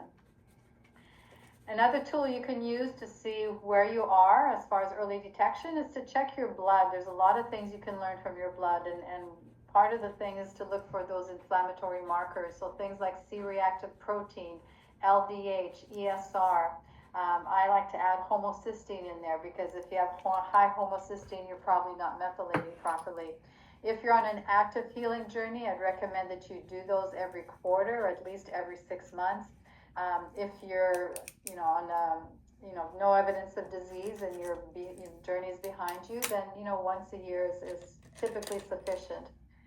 So we often hear the term, I am cancer-free. Your doctor says your scans look good, your blood looks good, you're cancer-free, go ring the bell and go live out your life. But is really cancer-free the goal? Because what they're not telling you is that there may be some circulating tumor cells and some baby cancer cells, breast cancer stem cells that are still lurking in your body, and those need to be addressed. I learned this term from Dr. Nasha Winters, cancering. Is your body still producing cancer? Is it still cancering? Or is your terrain stable? An example is her. She almost died of ovarian cancer, 35 years ago. She still has a tumor in her ovary, but it's not active. It's not producing cancer because her terrain is stable and she's strong and healthy. So what are breast cancer stem cells that we need to be aware of? These are cells that persist after the visible tumor is gone. Maybe you've had surgery or chemo, radiation, but these are the cells that can cause the relapse and metastasis, and they are more resistant to traditional methods of cancer treatment. So very important to find out what you can do to stop them. And this Dr. Max Wicha, 2011, he started looking at cancer stem cells, and there's no drugs, there's no radiation, there's no chemo that will stop these cells. In fact, it makes them more resistive and more active. But he found natural substances, which is again, part of essential number 6. The things that we use to heal the regular cancer can also heal and prevent those the relapses and the spread. Things like curcumin, sulforaphane from cruciferous, EGCG from matcha, vitamin D, resveratrol, cruciferous, pterostyl beans from the blueberries and the berries. One of my favorites has always been is sulforaphane. When I discovered this little molecule, I was just amazed by it. Very high in broccoli sprouts, but you really have to eat about 2.5 cups of broccoli sprouts to get that powerful effect of killing off those breast cancer stem cells. So there's a great product in our store called Brocco Power, a couple of capsules, 2-3 times a day if you're on an active healing journey. If you're preventative, then just 2 a day is great. Matcha tea, again, 100 times more EGCG than regular green tea. So if you're going to drink tea, drink something that has a powerful effect on your healing. Now, one of the tests that I've used and recommended is the test called RGCC. Some people call it the grease test. Research Genetic Cancer Center. It's a 55,000 square foot facility. They have different labs all over the world. But they'll filter your blood. You send a sample of your blood, they filter it, and they count the number of circulating tumor cells and stem cells. Then they grow them in the lab, and then they dose 50 different natural extracts or 50 different chemo agents to see which ones are most effective against your cancer. So it's a very individualized approach. I still get tested once a year, and if you're on an active healing journey, to me, it's a great way to really get that targeted response. This is 3.3 cells. The goal is to be 5 and below. Right now, I'm at like 1.8, which is really, really good. So I'm happy about that. And this is just a sample of what it looks like. So when they test for chemo, anything that's 80 and above is high sensitivity. So again, it takes the guesswork. These are some common chemotherapies, but maybe you need something that's not so common. And then when they look at this, the natural extracts, they look at the cytotoxic agents, the things that literally kill cancer cells. They look at the immune modulators and the growth inhibitors. So you can see there's all kinds of amazing things here that can be useful for your healing journey. So sometimes the healing journey can feel like a puzzle. You've learned a lot, you've heard a lot in the last hour and a half. But how do you get all those pieces of the puzzle to come together? And that's one of the things that I kind of challenged myself with when I was going through my second healing journey. What could I do to really put everything together so that I had a successful journey? Well, we're going to give you a couple of gifts to start off with. Dr. K really wrote an amazing ebook, 11 Things Your Cancer Program Needs to Address. So you see here everything from nutrition to exercise, root canals, detoxification, immune system, mitochondria, all the things that we talked about. And because you've attended and you've registered for the event, we're going to send you these things for free. I'm also giving away a PDF copy of my book, Heal Breast Cancer Naturally. If you want the real book, you can buy it on Amazon, but I'll be giving that away to everybody who's registered, because that's really going to give you a good foundation for your healing journey. And we're excited to announce that in the end of April, Dr. K and I are putting our heads together, and we'll be publishing a book called Breast Cancer Breakthrough: Integrating Conventional and Natural Medicine for True Healing. So it's really going to be a game changer, because it's not going to be just about natural medicine, but it's going to incorporate, cutting edge technologies that Dr. K uses in his clinic, and, people who are doing conventional treatments, what can they do to support their healing while they're going through that journey. So one of the things that we wanted to offer, especially for those of you who have taken the time to attend, there's a couple of special offers here, because we talked about community, we talked about support, and I know how important it was to me when I went through my healing journey.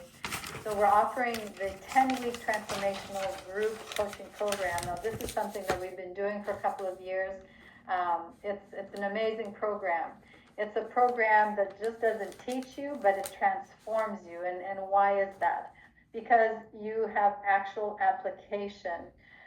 So maybe your doctor, your naturopath has given you a certain treatment plan, but we want to make sure that you actually learn how to implement all that healing on a day-to-day basis, because we're going to teach you how to check your blood sugar. We're going to give you the nutrition genome test. We're going to give you a heart math app and sensor so that you can learn to put your nerve system in balance. So these are tools that you learn to use to monitor your progress.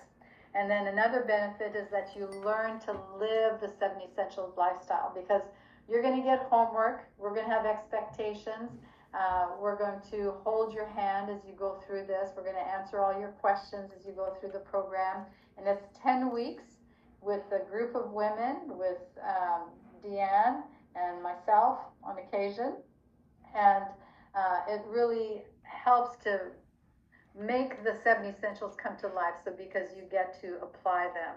So the 10-week program typically is $19.97. We're discounting it $300. Some people want to take the 10 weeks, but they already have maybe a heart math, or they have blood sugar test kits, or they'll get the DNA test on their own. So we've discounted that as well. So it'll be a $300 discount. So we'll put this, Jennifer, you can put this link in the chat box, and we'll be sending an email. But this is kind of an early bird special where you can use the code SAVE300. The next 10-week program starts in March, so that's about 7 weeks away, 6 weeks away. And it's, we have a waiting list typically for this 10-week program, but we encourage you to sign up and to join the program. And then some of you may want personal one-on-one coaching. I did both. I did some group and I did some one-on-one coaching in my healing journey. And some of the things that you'll benefit from when you do the coaching program, the one-on-one, you'll have somebody to sit down with you, listen to your needs. What do you need to really get through? What are the pieces of the puzzle that are missing? And you get to be part of a community as well. So we analyze your lifestyle by using a special questionnaire called the 7 Essential System Analysis.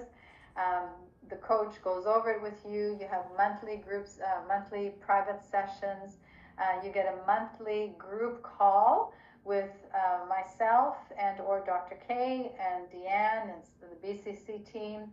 You have access to past recordings. You'll be getting this program, How to Survive and Thrive. So all kinds of benefits that go with it. And then our two lovely coaches, Deanne and Laura.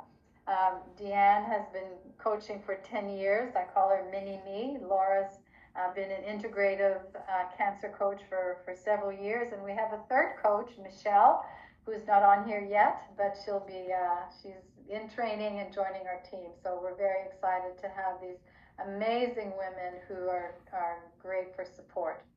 So the regular price for the 6-month private coaching is $39.97. We're discounting it $500 because of the webinar. So here's the link, and that'll go in chat, and it'll also go in the email that you'll receive in the next day or two.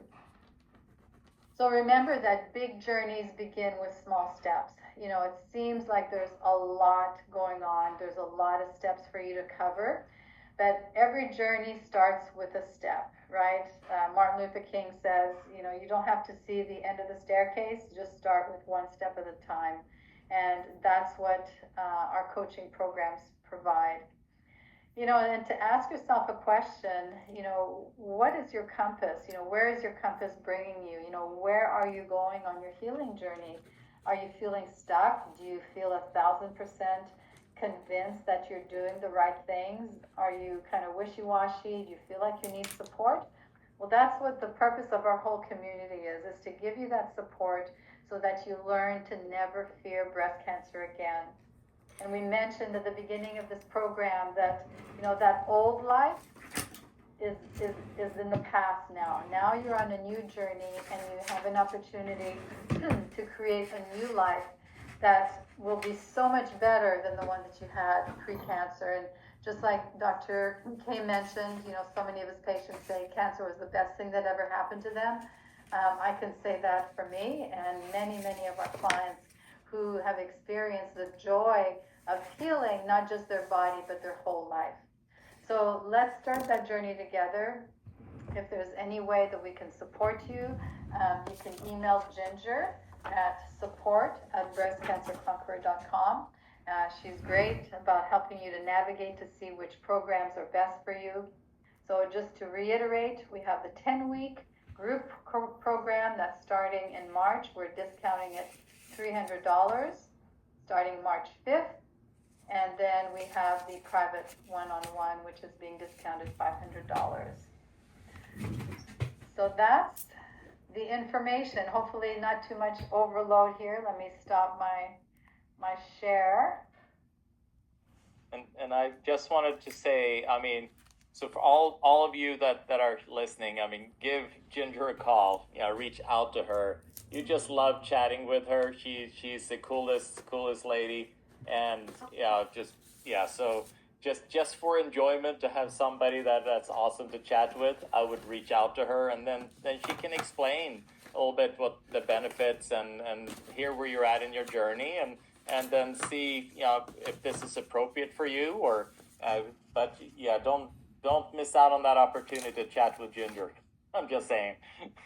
Yeah, no, Ginger's been at this for going on 11 years, so she knows exactly what it, she knows how to to talk you off the ledge, so to speak, especially if you're newly diagnosed. She's an angel, as people call her. All right, so normally I would have my coaches answering all these questions during the webinar, but for some reason I couldn't get them as panelists or hosts. So there's a lot of questions here. I don't know that we'll get through all of them, but I just want to answer a few of them. And Dr. K, I'll ask you to answer some of them as well. So Gisela is asking about triple negative protocols. If you go to our website, breastcancerconquer.com, there's specific blogs that deal with triple negative and how that needs to be addressed. I'm post-explant surgery, so that means she had her implants taken out, and bilateral mastectomy with a Goldilocks repair 6 months ago. Stage 2, I found a regular mammogram, lymph nodes were clear. I'm being advised to take anastrozole, but I'm very concerned about the effects, especially joint pain. So that goes back to, do your hormones cause cancer? And this is where doctors, want to shut down your hormones because they say that that's going to stop the cancer.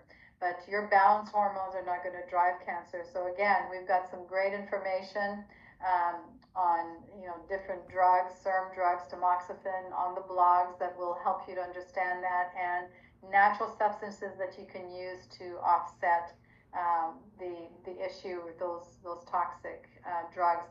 And that's, again, it's not to say that sometimes they're not necessary for short term, but long term, you don't really want to go there. Will your web class deal with other cancers as well as breast? Cancer is cancer, right, Dr. K? All the same principles apply. I mean, there's little nuances. Yeah, and that's the thing, is that we're looking at similar processes. We're looking at the metabolic pathways. It's the same for the majority of cancers. We're looking at need for to detoxify, the emotional. So the 7 essentials. Yes, we're talking about breast cancer, but it's the same principles that can be used for these other cancers. So, this is useful for all of it. Yeah.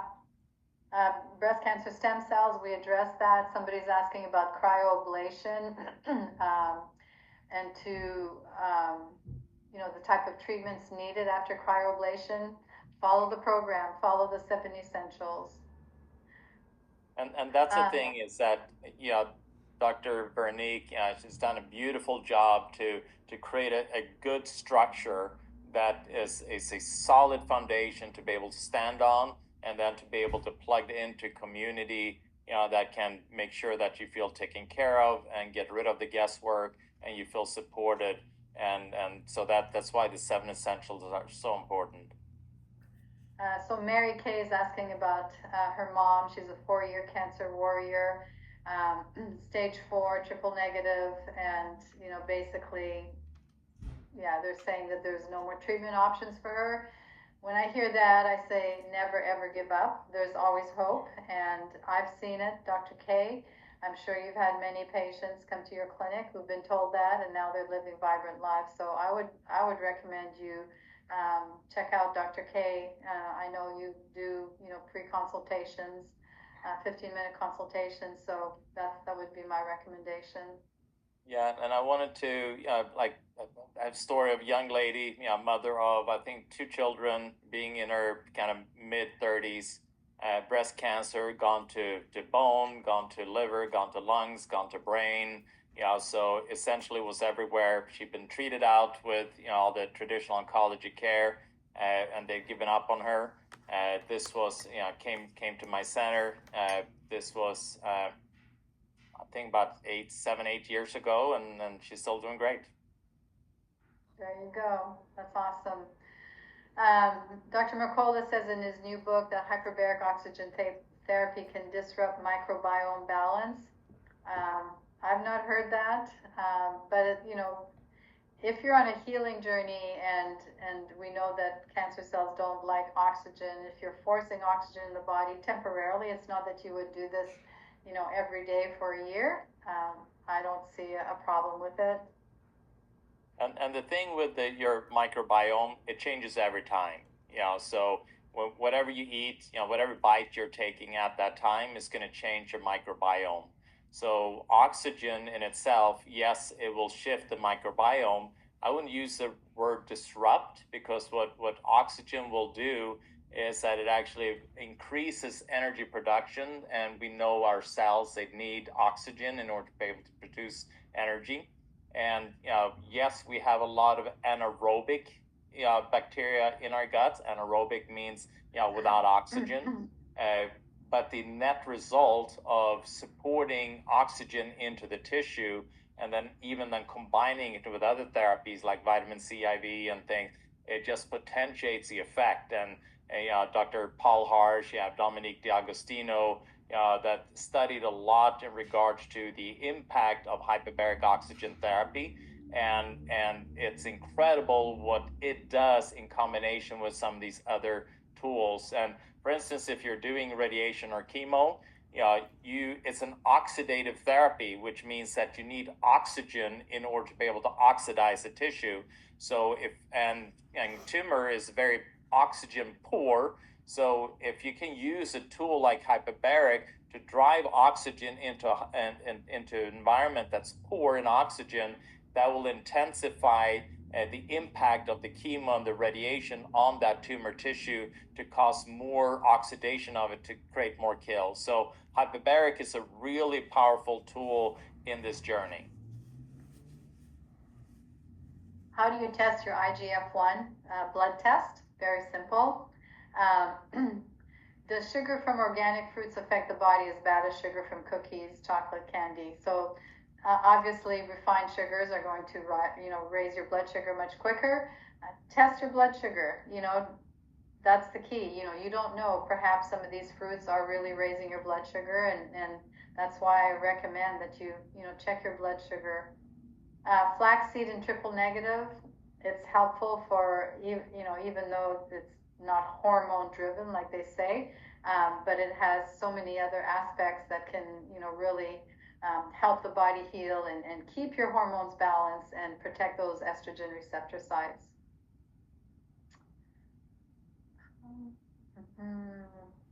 Yes, flax seeds are better when they're raw, but the cooking actually up to 350 degrees does not affect the effectiveness of that. Question for Dr. Karlfeldt. Recently I came across a new therapy, microimmunotherapy. Are you familiar with it? Microimmunotherapy. I'm not, I know that I do. Yeah, I'm not familiar with that one. I use a type of immunotherapy here at my center, where we actually bring from the person's blood, and also if a person does biopsy, which I'm not that for all the time, and also from your urine, you can then create a kind of a peptide substance that you can introduce intravenously, externally, and that helps to regulate your immune system function, to kind of modulate. So because cancer thrives on your immune system being ignorant in regards to what's going on. So if you can get your immune system, make it more intelligent, and being able to upregulate where it needs to be upregulated, that becomes really powerful. So that's something that we do at our center. Yeah, very good. I'm in my second recurrence. I was working on 7 Essentials, but need to refocus. I feel like I'm letting myself down. Even though I made positive changes, I'm struggling with motivation. It feels like denial. Any tips on how to overcome denial? I feel like my mind is shifting to not wanting to believe that this is my reality, if that makes sense. Yes, it makes a lot of sense. A recurrence, and especially if this is your second recurrence, it's very challenging because it's frightening, because you realize you're going through the same journey, and there's something resistive in your body that's allowed the cancer to come back again. But the good news is, the mindset, the shift, getting the information that we presented today, working, with some of our coaches, really, understanding the nuances in your journey and perhaps some of the pieces that you're missing. So there's always hope, right? Everything is figure outable. So reach out to us, and we'll see what we can do to help. And the thing is that when you're dealing with cancer, it's important. So we have the 7 Essentials, and a lot of times we feel, well, I can read the book and I can just figure it out on my own, and this huge amount of information, and yes, you can do a lot, but it's kind of like, if you bake a cake, you want to be able to do it right. And it's good to have somebody that can really walk you through that process to make sure that you're doing it appropriately, because here you're dealing with something as serious as breast cancer, and you want to make sure that you are walking that path appropriately, and you look at all the components that you need to look at. Frequently, we avoid the things that we don't want to look at, and so trauma, belief, or food, or whatever it is that we feel is overwhelming, then we focus on the things that we're comfortable with. But then to have a coach with you, they will then push you to do things that may be uncomfortable, but that are essential for you in order to be able to have the outcome you want. And when you deal with breast cancer, you want to have the outcome that you want. You don't want to have something else. Right, absolutely. Signatera, so this is a test that a lot of conventional doctors and even non-conventional doctors are using, but it looks at residual DNA and cancer cell fragments in the blood, and it's paid for by insurance and even Medicare. It's not similar to RGCC. It's just going to give you a number, which it's a good number to look at, to monitor, to see if the therapies you're doing are working, because you should see that number go down to zero. And I've seen them go down with natural treatments as well. So there's a lot of questions here, but because of the sake of time, and I apologize again, normally my coaches would be on this answering all the questions, but last question. Coffee enemas cause many hours of bloating for me. Is there some way I can avoid that? Karen, I would reduce the amount of coffee, reduce the amount that you're actually ingesting, and then add probiotics. Open up your capsules, put probiotics in there, and just maybe try to do them every other day instead of every day. But you shouldn't have bloating when you do coffee enemas. So, all right, well, I'm going to call that as a wrap. It's been great spending time with you, and Dr. K, I always appreciate your insights into everything. You'll be receiving an email with the downloads for the ebook and my book. And if there's anything that we can do to support you, please reach out. The special on the coaching for the 10-week and the private, you have up until Monday at midnight to enroll to get that discount. So if you have any other questions, email us. You can also send me an email, drv, Dr. V at Breast Cancer Conqueror, and we'll make sure we'll do what we can to support you. So have an amazing afternoon and evening, everybody. Good being with you. Bye for now. Thank you, everyone. Thanks.